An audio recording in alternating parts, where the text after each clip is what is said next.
মার্কিন বাহিনীকে লক্ষ্য করে ইরানের নতুন করে ক্ষেপণাস্ত্র হামলা। এর মধ্যে ইরাকে তেহরান সমর্থিত মিলিশিয়াদের ওপর যুক্তরাষ্ট্র ও সৌদি আরবের যৌথ হামলায় নিহত হয়েছেন অন্তত ২৬ জন। নতুন করে ছড়িয়ে পড়া সহিংসতায় আবারও বাড়ছে মধ্যপ্রাচ্য জুড়ে বড় যুদ্ধের শঙ্কা। বার্তা সংস্থা অ্যাসোসিয়েটেড প্রেস জানিয়েছে, বুধবার মধ্যপ্রাচ্যে অবস্থানরত মার্কিন বাহিনীর ওপর একের পর এক ক্ষেপণাস্ত্র হামলা চালায় ইরান।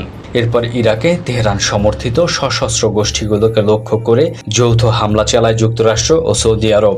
এতে অন্তত ২০ জন মিলিশিয়া সদস্য ও ৬ জন ইরানি উপদেষ্টা নিহত হয়েছেন। এদিকে মিশরের দামিয়েত্তা বন্দরে দুটি গ্যাস ট্যাঙ্কারে ড্রোন হামলার পর আগুন ছড়িয়ে পড়ে। তবে কারা এ হামলা করেছে এখনও নিশ্চিত হওয়া যায়নি। এ ঘটনায় কোনো হতাহতের খবরও পাওয়া যায়নি। কয়েকদিনের বিরতির পর নতুন করে শুরু হওয়া হামলা পাল্টা হামলায় আবারও উত্তপ্ত মধ্যপ্রাচ্য।